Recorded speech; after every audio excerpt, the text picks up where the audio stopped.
On his way back. We decided not to Skype him in for a message because we thought that might be a little unsafe while he's driving. Just a little bit. So I will be having the opportunity and the privilege to be able to share with you guys this morning once again. And I love being able to speak with you guys. We started our second section of a four-part series. I'm going to get my numbers right eventually. Luckily, there's not very many numbers in this message today, so hopefully we can make it through without me stumbling all over the place. But you know, we started the series a few months ago whenever I get the opportunity to speak, and it's called Different. It's about how we as Christians are called to live a different life in this world. Not only are we called to live a different life, we are different than anything else around us, than anyone else around us. First time we met and discussed this, we were talking about, and we're going to be going through 1 Peter this whole book, we were talking about how Peter was writing to a group of Christians in early Rome. And they were highly and heavily persecuted by the emperor at that time, whose name was Nero. Emperor Nero. And this man, evil man, we talked a lot about him, about how he persecuted, killed Christians, and just wanted to see them just murdered and killed. And for enjoyment, he would do that. And then ended up blaming the fire that is largely attributed to him. He ended up blaming that on the Christians, so they became even more heavily persecuted in the surrounding area. Everyone was like, these Christians, we hate them, they're destructive, they're terrible people. So we're looking at that, and this is the background for this passage that Peter is writing, and what he's saying to the Christians in early Rome. Here's what he's writing to them. He's talking to them in this area. Last week we talked a little bit about how we must have different values in an unholy culture. It's pretty obvious, you don't have to look very hard to see that our culture does not respect God. Not only do they not respect the name of God, they don't oftentimes show any respect at all or openly disrespect the idea of even believing in God. They think that that's for fools. They think that the idea of believing in God, a lot of times our culture says that's primitive. That is in the past. That is something that we don't need because we are intellectuals and we are smart and we are intelligent. We don't need that. As Christians, how do we live differently in this unholy culture? We talked about that last week, how we must put God at the very forefront of our hearts and our homes. And this week, we're going to be digging in a little further into Peter. And it's funny, we actually, this is when I was in college, working on my undergrad for pastoral ministry, this is one of the books that I had a full class on. A full class on 1 Peter. Not like 2 Peter, but 1 Peter. Full semester on 1 Peter, which is really fun. It's very in-depth and you're diving deep into it. And one of the things that I recognize and we talked about a lot in my class is Peter uses one word or one variation of word over and over and over and over in 1 Peter. And that word he uses is call or calling or call. Some variation of the word call. And a calling is something that it emboldens us, it encourages us, it empowers us to live out something. If we feel like we are called to something, then it gives us encouragement and emboldens us to do our best in that area. In high school, I was in band and swing choir and choir and all that stuff. Music has always been a huge passion of mine. Started in 6th grade is when I started band, and then guitar, and then about 8th grade, and then singing. I kind of always sang, but I didn't start singing with the choir until 10th grade, which is when I joined the swing choir or the show choir at my high school. And so I've always loved music. But if you guys know me now, some of you guys knew me when I was in high school. I'm largely like I am now, believe it or not. I haven't changed a whole lot in 6 or 7 years, whatever that might be. I'm pretty similar to what I was like in high school. In high school, I liked to joke around, be silly. Not a lot of common sense. I was intelligent, I always had good grades and everything like that, but common sense was not my forte in music terms. It was not something I was very good at. I didn't have a lot of it. But I was a little more, if you can imagine, I was even a little more immature than I am today. So, this is high school me. What you see, more immature. But my senior year, and for a little reference, my band teacher liked me, but was not the biggest fan of me, if that makes any sense. I was a little disruptive. I was one of those kids that would just stand up and just play baseball with my trumpet for no reason. Something I actually did, and I put a huge dent in my trumpet. I played baseball with an extremely expensive instrument. It was very unintelligent. But that was me, just kind of silly. So going into my senior year, our band was about 80 people, and this is at Peru High School, so it's a medium-sized high school. So about 80 people, and every year when you're finishing your junior year, they would do tryouts for drum major. And drum major is someone who directs the band. That is their job. That is their responsibility. They have not just on the field where they direct them and everything like that. It's a large responsibility in the classroom. Our drum major specifically would take practice and do practice every day in band, not just for marching band, but also for jazz band and for concert band. We would lead, we would learn, and we would help to lead the band. I was immature. I was largely irresponsible at that point, and I was just a jokester, just kind of silly. And I was like, I like music, I'll try out for drum major. It wasn't something I took super seriously when I thought about it.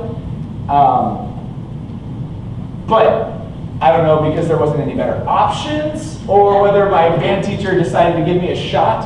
I actually got drum major. I was one of two drum majors. And then that became something that was like, oh, I have to be a little more responsible now.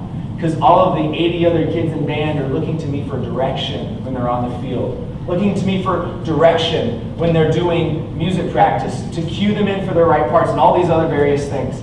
It's like, I have to grow up a little bit.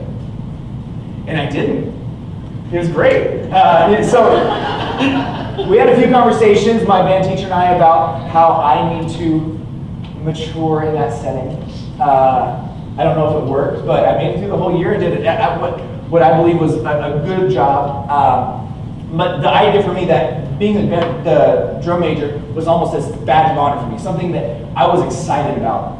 It was a badge of honor. It empowered me. It equipped me. Maybe it didn't equip me, but it helped me become equipped for what my purpose was in that setting. I was called in that temporary setting. I was called to be the drum major, to be the leader of the 80 other kids who were in band. And that's what I was doing. That's what my goal was.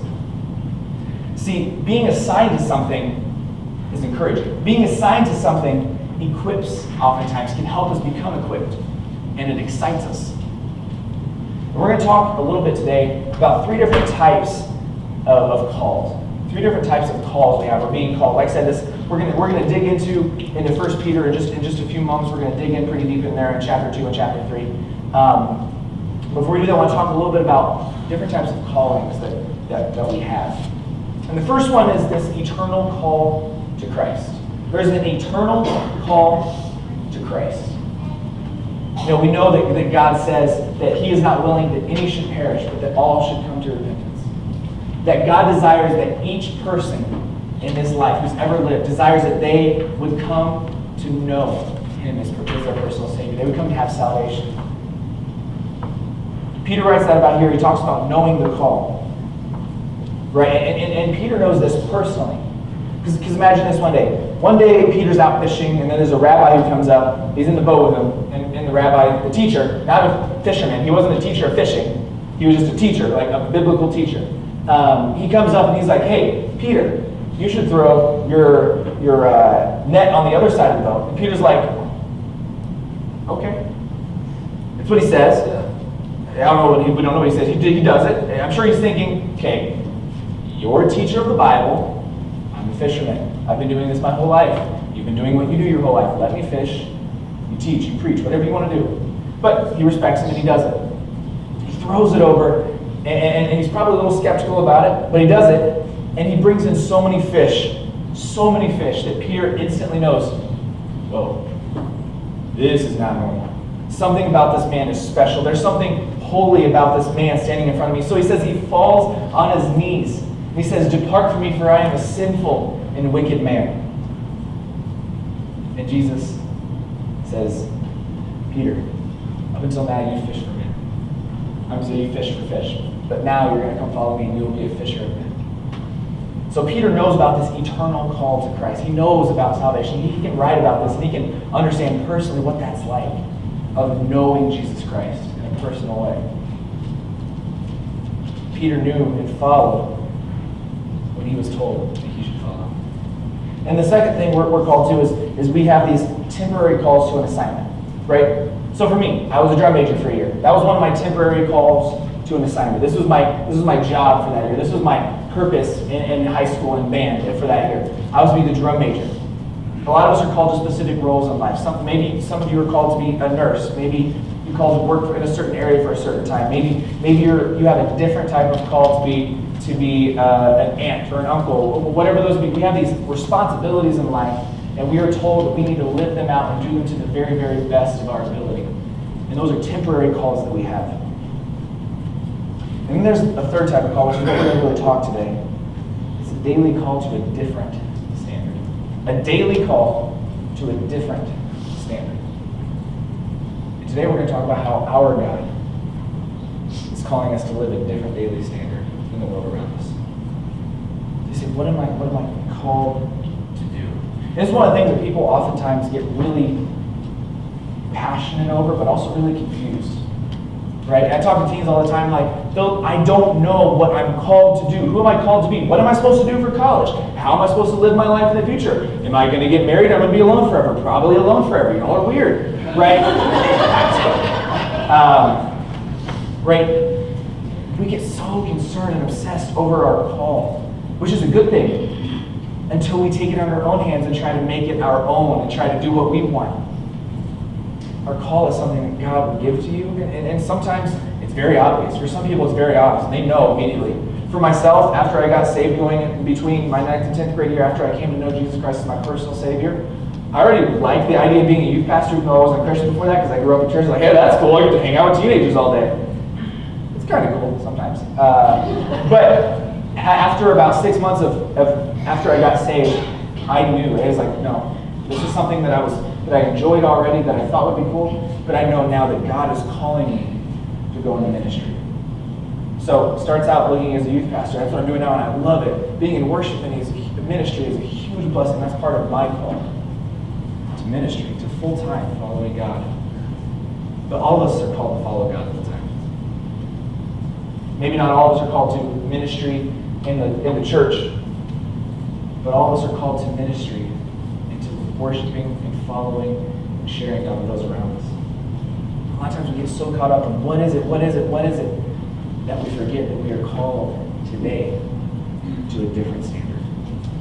We forget because we're so focused on the future, obsessed with what's coming, and we forget that we are called today to live differently. That's what we're going to look at. And what I think is really interesting, and when I was doing some research on this, when I was doing some study, I came across this, and I thought this was awesome. I never heard it put this way. God will call you to be who before he tells you what to do. God will tell you who you are and call you to be who you are before he tells you what to do. So what is my call in the long run? I may not know. You may not know. But I know today who I am called to be. And that is the devoted follower of Jesus Christ. Someone who lives to a standard of not what I think is right, not what I think is good, but what I think God, and what I know Jesus did when he walked this earth.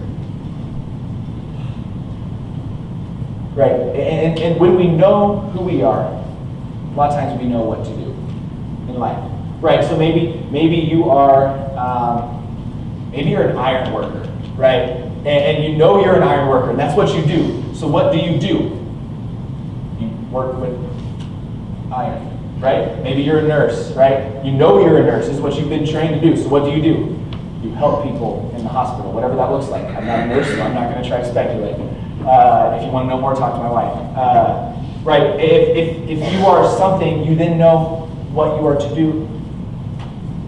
So one day, we were playing jailbreak with youth. And a lot of you guys will know Chelsea Whitmer. She's been here for around 4 or 5 years. She's not here today, so I can pick on her. It's a good time. But Chelsea, we were playing jailbreak one time, and I'm probably 21 or 22 years old at this time, just a few years ago, and I like jailbreak. I always played it growing up in the youth group here, and I was like, I'm not as super fast as some of the kids, but I know the good hiding spots because I grew up at the church here, so I know what I'm doing. So we're playing jailbreak, and I'm running across the yard. It's nighttime, so you have to play jailbreak at nighttime, but also it's a little more dangerous. So we're playing jailbreak, and Chelsea's running one way, and I'm going to tag her because I am determined to win. I will not lose to a teenager, and I do oftentimes, but I don't want to. Right, so she's running one way, and I'm running this way, trying to tag her, and she tries to dodge. And I try to stop myself. I'm running full force. I try to stop myself. But I didn't stop myself. I instead, anybody watch soccer? Anybody? Okay. There's a few of us who are pretty weird here. That's good. So I slide tackled a teenager. Not on purpose, but I'm not going to lose. Right? It was instinct. I'll say it was an accident, because it really was. I didn't intentionally slide tackle a 16-year-old girl. But that's what I did. A small 16-year-old girl. And so the first thing I do, I get up, and I'm doing exactly what I'm doing right now. I'm laughing. And I'm just like, I am just like laughing for a good 10 seconds, 15 seconds, and then I go, oh, I'm the youth pastor. That's not good. I shouldn't slide tackle teenagers. That's not a good idea. And so Pastor helped me understand how to respond immediately in those situations, because also it kind of looks bad if you like take it. She was hurt. Her ankle was pretty messed up. I don't think it was broken or anything, but it was pretty severely sprained or twisted or whatever. And don't mess with me. I'll take you out. But I remembered after about 10 or 15 seconds, I'm the youth pastor. I need to stop chuckling out of nervous laughter and take an action and do something and figure out what I need to do. First off, I shouldn't be taking teenagers out like that, but I also need to learn how to respond. And so because I know who I was, I know I'm the youth pastor. Pretty quickly after I made that mistake, I was like, I have to do something. I knew I was a youth pastor. I know I'm the youth pastor. I need to respond in a certain way. When you know who you are, you will know what to do. See, Peter here in this first chapter, he's writing these first century Christians who were highly persecuted. And these Christians would be tempted to forget who they were. These Christians would be tempted to forget the call on their lives of how they should live daily because of all the persecution they were facing. We've talked a little bit about what that was like in the past. And we understand that our persecution today in the Western Christian world is not something that most of us or any of us have or probably will experience, is what they were experiencing here. They're experiencing daily fear of being killed or dragged out of their home and put on torches and lit on fire. Something that I don't think any of us as Christians have seen enough evidence to say that's what I need to fear right now.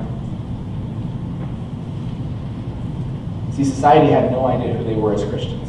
What they were. They were skeptical, and these skeptics in the world had these ideas about Jesus followers. Here's a few of the ideas they had about Christians. Here's some of the things they thought that Christians were. They thought they were superstitious, right? They thought they were superstitious because they had miracles. Okay, miracles. What is that? They're like magicians, and Jesus is the head magician. That's weird. That's weird.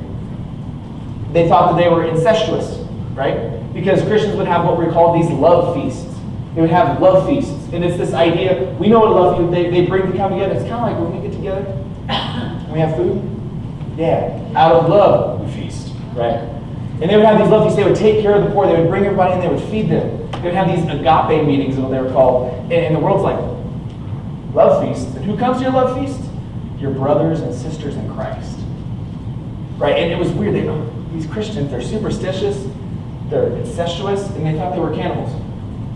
Why do they think they were cannibals? That's weird. Because their leader, their magician leader, said, take and eat this bread, for it is my body. Take and eat my body, drink my blood. I know, well, that's, okay, if they had a slight, if they had any sense, they would know that that's not what that was. But the world there wasn't trying to understand. This is what I've heard. These people are weird. These people are awful. These people are terrible. So the world hated Jesus' followers in that time. They were misunderstood who they were and what they do. We need to, before anything else, remember who we are. We need to remember who we are and what we've been called to be. When you know who you are, you will know what to do.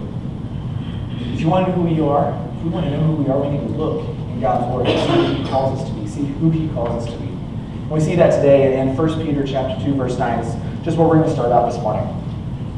Here's what it says. But you are a chosen race, a royal priesthood, a holy nation, a people for his own possession, that you may proclaim the excellencies of him who called you out of darkness into his marvelous light. Now we're going to go further in. We're going to talk about some other things this morning. I just want to stop there for a second. We are a chosen race.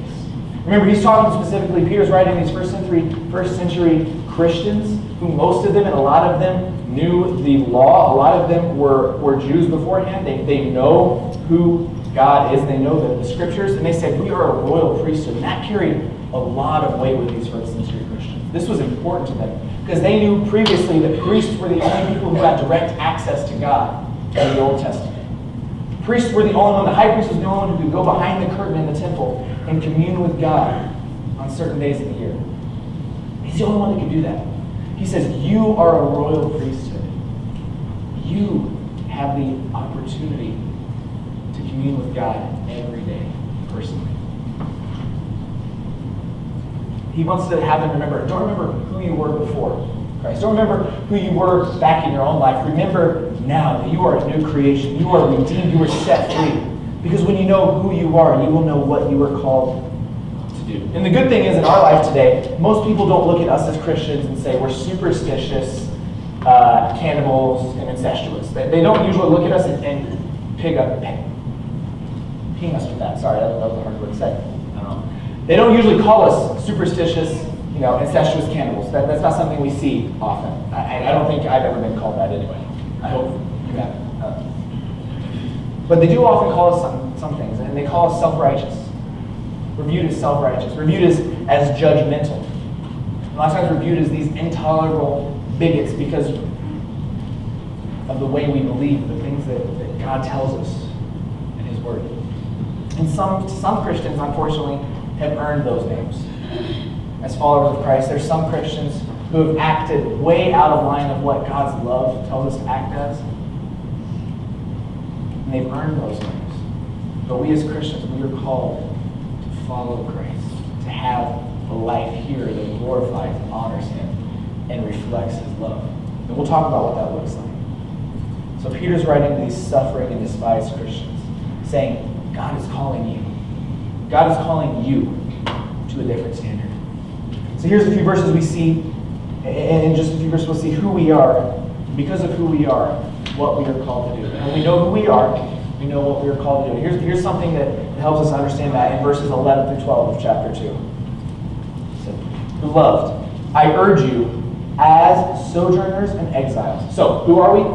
We are sojourners and exiles. Remember, in the New Testament, when he's talking to these people in Rome, he's telling them, he's looking at them and saying, you are sojourners and exiles. This is not your home. This place where you're being heavily persecuted, this place where everyone hates you, this place where you have no respect, where you have no dignity, where no one wants to hear from you. This is not home. You were created, and you have an eternity in a heavenly home. You are sojourners and exiles. That's what Peter's saying. I urge you as sojourners and exiles to abstain from the passions of the flesh, which wage war against your soul. And here's what we do. Here's how when we know who we are, here's what we do, verse 12. Keep your conduct among the Gentiles honorable. Keep your conduct among the Gentiles honorable, so that when they speak against you as evildoers, they may see your good deeds and glorify God on the day of visitation. Peter's saying, because you are sojourners, because you are exiles, because this is who you are, this is who you have been in this life, this is who Christ called you to be here, daily, now. Keep your conduct. Keep the way you live, the way you act around the people that are surrounded by the people who don't believe in Christ. That's what he called them, the Gentiles, people who are not, Gentiles and Jews, they know that, but he's referring to them here as people who aren't Christians, people who don't know Jesus Christ. Keep your conduct, the way you act and live around them, honorable. So in our lives, we are sojourners and exiles. We may feel oftentimes that we can get along pretty well with everyone else in our home. Like everyone else in this life. Like everyone else here on earth. We are not the same. We need to daily remember that we are. For these people, it's easy for them to remember because of the persecution. It was easy for them to remember, I am not like these people around me. They hate me. They despise me. They detest me.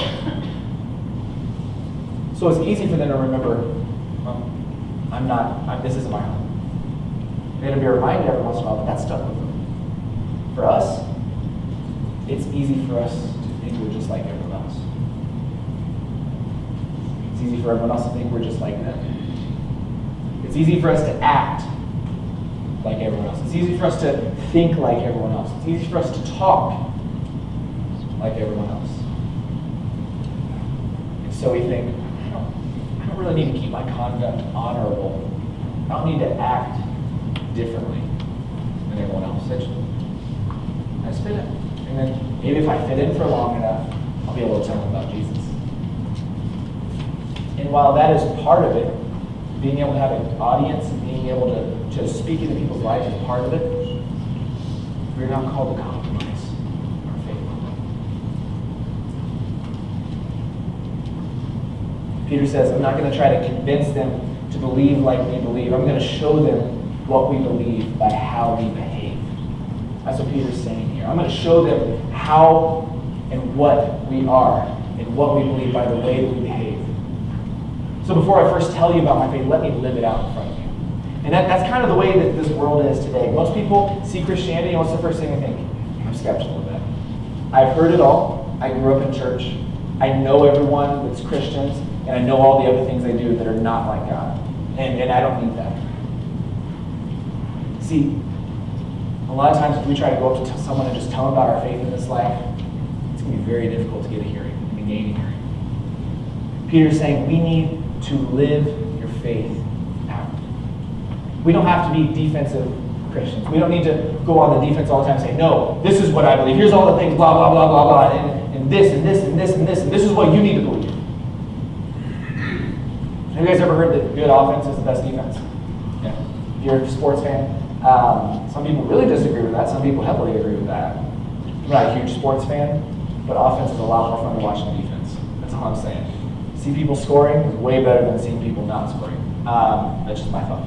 See, in our Christian faith, we need to live out Christ. Not necessarily be on the defensive about everything that's brought up about our faith.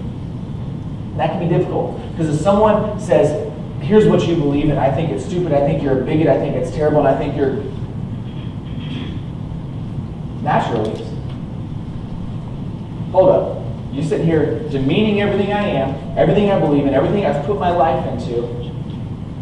I just want to rip this person to shreds. I just want to lay out my argument in a 5-point bulletin and be like, boom, boom, boom, you're wrong, stupid, right? That's natural. At least for me, because I'm not going to get up and yell at people, that's not my thing, but if I can calmly formulate my words into a sentence written, I can usually argue pretty well. If it's audibly, you just ask Sarah. She wins every one of the arguments. I'm really bad at arguing. But as Christians, we don't need to be on the defensive all the time about what we believe. And that's difficult. Now, am I saying we shouldn't? No. I fully believe that we should have apologetics, is that term, for knowing what you believe and being able to correctly articulate it and defend it. Apologetics is something super important. But we don't need to always exercise it. A lot of times, we need to show out our faith in the way we live. We need to live a life glorifying Christ. I think one of the ways this plays out super heavily is in social media. One of the ways this plays out so heavily in social media. Now, I don't post on social media very often. Even when I was a teenager, I think I went through my old Twitter one time, or somebody went through my old Twitter one time, my friend, Devin back there, and I was a dumb teenager. I went and deleted a lot of those tweets. Kind of like Hillary, delete. No, I'm sorry. Completely. Tweets, not emails. That's not where we're at. I went and deleted a lot of those, but I never posted a whole lot on Twitter or Facebook or MySpace. That was never really my thing. But I was on there pretty often. And sometimes I would be tempted. How many of you guys have ever been on Facebook, scrolling through Facebook, and you look through there, and you see 3 arguments from family members or from people you know, articles about why Christians steal money, why the church is terrible, why X is bad and you shouldn't believe in God, and blah, blah, blah, blah, blah. Every time I see one of those, my first thought is, you have no idea what you're talking about. Let me explain it to you. But you know what I don't do? For me personally, I don't get on Facebook and try to comment on that and say, here's where you're wrong. Because you know what they're going to do? Here's where you're wrong. And we're going to get into an argument. And I have never convinced anyone on social media that they are wrong. And I highly doubt that any of us have. And maybe you have. But most often, on social media, people just put their thoughts out there. And whether they're right or wrong, it doesn't matter. They're not looking for your comment on it. They're looking for your like. They're not necessarily looking for you to try to convince them another way. I think in social media, it's so easy for us to go on there as Christians and just be on the defense and get angry at everything we read. So what do I do if I have a family member or someone that I know is posting all those things? I just delete, I hide their posts from my timeline because I don't want to see that. I'm not trying to be closed-minded. I'm not trying to push off anything. But here's the thing: I'm going to make myself upset. I'm going to get annoyed, and then I'm not going to change their mind over social media. So I'll just hide it. I don't need to see that. As Christians, we don't need to be on the defensive all the time. We need to live out our life. Live out our faith. Live out what we believe. As Christians, we need to, as the church especially, to lead the way with irrational generosity. We need to live this life not as spiritual consumers, not as though the church exists for us to be happy, for us to have our needs met, as though the church exists so that we can go out from the church encouraged to reach a lost world who needs Jesus Christ. The church exists as a hub for us so that we can feel, we can rejoice, we can worship, we can glorify, we can learn, and so that we can bring people in to hear the life-changing news of Jesus Christ. We need to live out our faith. We need to be knowing what we're for, not always what we're against. We need to be generous and righteous and loving. Verse 15 says, "For this is the will of God, that by doing good, you should put to silence the ignorance of foolish people." Notice it doesn't say, by posting well on social media, you'll put to silence the ignorance of foolish people. By doing good, by living out our faith, by showing people the love for Christ that we have now, here, we will put to silence the ignorance of foolish people. And the thing that can get to us is a lot of times our actions. If we go out and we live out our faith, we love irrationally, and we share generously, and we do all these things, here's what hurts sometimes. Here's what's difficult. Not everyone's going to accept it. Not everyone is going to say, see, I want to know this Jesus person. There will be people that we give, and pray for, and love, and care for, and share Christ and God and Christ's love all the time. There's going to be people who, that's just not for me. And that can be discouraging. Or maybe they're even more offensive. Stop, I don't want that. Leave me alone. And that's where it's easy for us to get defensive back. But we keep living out our faith. We keep loving, sharing, caring for them. People generally are not out-argued, and then something clicks in their mind, and they become a fully devoted follower of Christ. I'm not going to say that doesn't happen. There's some people who are just extremely intellectual and extremely fact-based and thought-based, and if they can make sense of Jesus, explain it to me in a way I can understand it. I understand that. Now I understand it, and I'm going to put my faith in that. And there's some people, I know some people who that's a very logical way of coming to Christ. But for most people, they're not going to be out-argued and eventually go, hey, you know what? I think I believe in Jesus now. Because it's something that starts in the heart. It's something that we have to believe. Generally, over time, people recognize the love of Christ followers. And they respond to Christ out of that.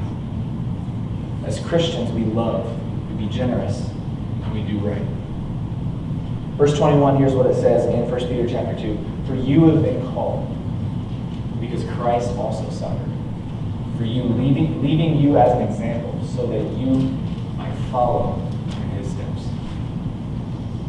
See, in their time, they suffered in a way, this first century Christians, they suffered in a way that we don't get. I think we can obviously understand we don't get that suffering. But we do face persecution in other ways if we live boldly for Christ. And that's what we're talking about, if we live boldly for Christ. Not necessarily always in the things we say and the way we communicate with everyone. We don't have to say, I'm a bold Christian and here's why. But if we live it, if our actions say that we live Christ out boldly, we will face persecution. We will face people who don't like us. We will face people who think that we're wrong. So maybe you won't get a promotion because you boldly live out your faith at work. Maybe your friends at school make fun of you because you boldly live out your faith at school.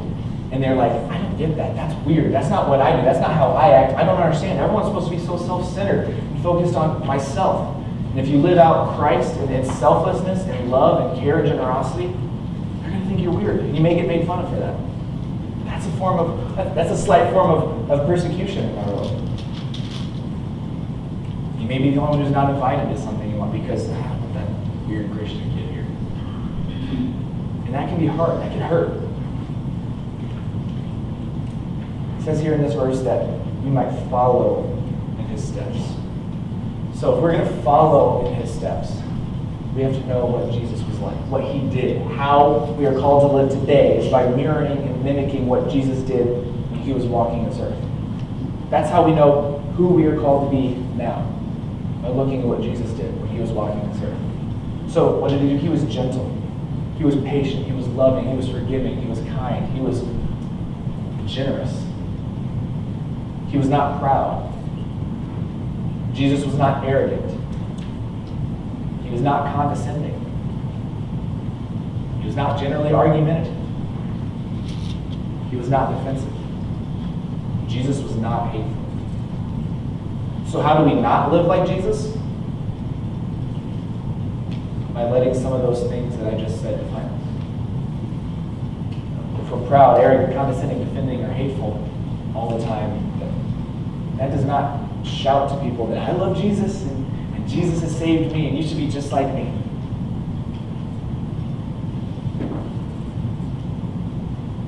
Let's look in Peter and see who Jesus was and what he was like. Verses 22 through 24. Here's what it says. He committed no sin. Neither was deceit found in his mouth. When he was reviled, he did not revile in return. When he suffered, he did not threaten, but continued entrusting himself to him who judges justly. He himself bore our sins in his body on the tree that we might die to sin and live to righteousness. By his wounds you have been healed. See, Peter continues here. He said we are called to be even more different than you can imagine. More different than anyone else. Because I don't know about you, but I know a lot of good people who aren't Christians. I'm not going to stand up here today and tell you, you can't be a good person by the world standards if you're not a Christian. Because I know a whole lot of people who have a whole lot more money to donate to charity. Not just that, they put a whole lot more man hours into charity than I do. They care for people. They really want to see this world the best they can make it. A lot of people who are so loving for family. The reason we're like that is because there's something about our Creator that is instilled in us, whether we understand it or not.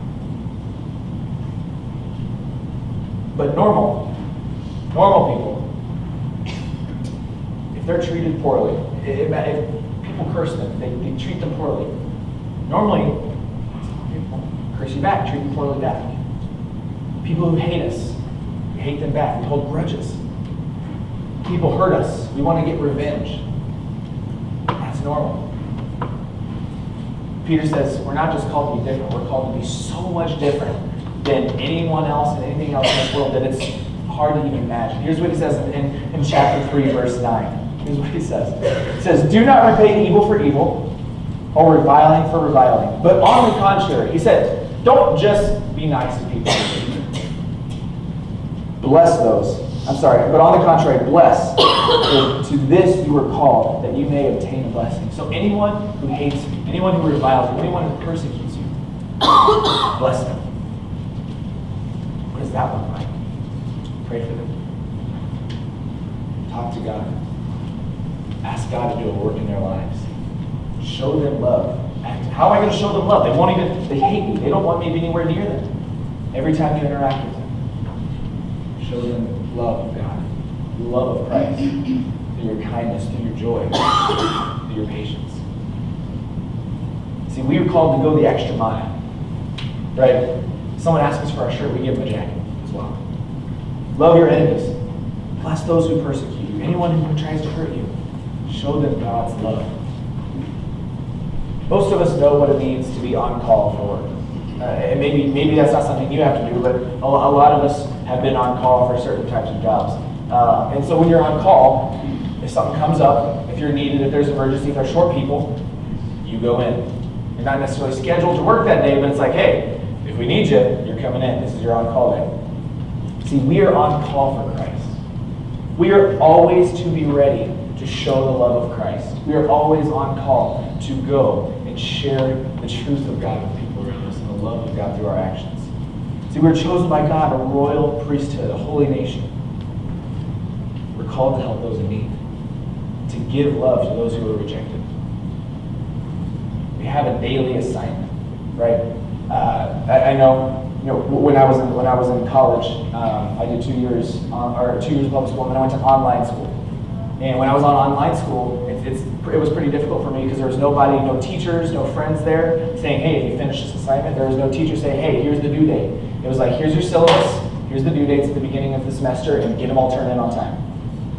And that can be difficult. That was hard for me to get adjusted to. So I had to get in the routine of, okay, weekly, 3 or 4 times a week, I had to sit down and say, here's my daily assignment for the day, here's what I have to do. That's the way that I work still. If I don't have an assignment, if I don't have a list, if I don't know what I'm supposed to do, I will just do nothing. Or something unproductive. That's just who I am. So I have to have an assignment. So we need to think of our lives as followers of Christ as an assignment. We have to be assigned. We have to know we are assigned to something. If someone's down and depressed, we need to go to them and show them the love of Christ. Our assignment is if a family member betrays us or if a family member betrays someone else, we need to go and show love and show patience and show kindness. If a neighbor can't get out and mow their lawn, go mow their lawn for them. It's a daily assignment to show God's love. If someone around you is left out, go be that friend. Go be someone, because what happens when we show God's love in our actions, we gain the opportunity to share God's love with our words and tell them about who Jesus Christ is, about the sacrifice that He had and He gave to save their souls. See, I'm on call as a Christian. I'm on call to love, to serve, and to give and bless. When we know who we are, we know what we are called to do. When you know who you are, when you know that you are called to mirror the actions of Jesus Christ, the attitudes of Jesus Christ, the person of Jesus Christ. Say, how do I get to know what He was like? How do I get to know who He was? It's by getting into this every single moment. It's by spending time getting to know who Jesus was, how He interacted, how He loved, how He gave, how He showed patience, how He showed kindness in every circumstance. This is how you know who you were called to be. This is how you know who you are. And then when we know who we are, we know what to do. Because we are called to live a different standard daily. We are called to be different because we're promised. We're chosen by God. We are a royal priesthood, a holy nation, and a people belonging to Him. We're called to do good, to love the people of this world, to seek out the hurting, to show them the rescue that is Jesus Christ. I'm going to ask everybody here would stand this morning. As you stand, just bow your heads and close your eyes.